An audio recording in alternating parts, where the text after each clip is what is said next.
Namaste. Who are you?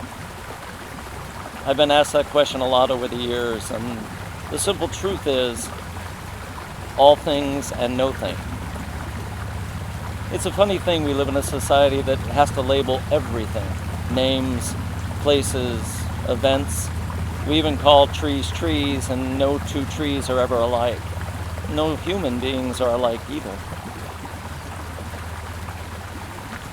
When I was young, I was born into a tribe, a family, and they gave me the name of Todd. And for years I was Todd, but I was never Todd. There was always a part of me that knew there was something more, that rebelled against everything that I saw in society. When I got much older, my wife was having her baby, our first child, a son, and we couldn't decide on a name. We fought on it and talked about it over and over and over again, and I wanted to name him Colwyn, and she just didn't like that name. So after a long debate, we finally ended up calling him Joseph, after my father.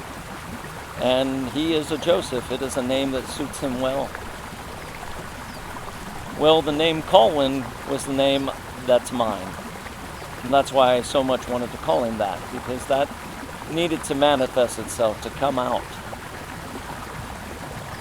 And at that point, when I awoke and became conscious, I started to understand that my entire life of Todd was a tribe, a church, a family, work, everybody's perception of me, but never my perception of myself. So then it came clear to me that I was Colwyn and always was Colwyn. And I use Colwyn to diminish an ego.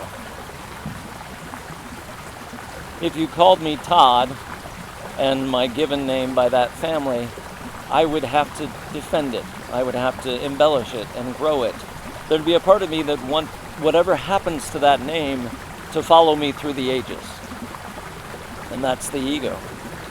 Screaming out, me, I. Colwyn was more than that. I have no delusions of grandeur. I have no concept of Colwyn being an important name 1,000 years from now, or 2,000 years from now, or even tomorrow. It's just a name. Itself means flowing river. And I like that, because it's always moving, it's always growing, it's always changing. I was born in Michigan. And then I was involved in theater most of my life as an actor on a stage, performing in front of one person or 1,000 people. And for most of that journey, it was very egoic. It was about the applause. It was about being recognized. It was about being paid for what I did.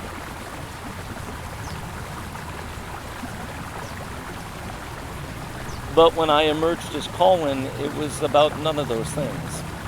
It became about sharing, about helping, about loving humanity and all people.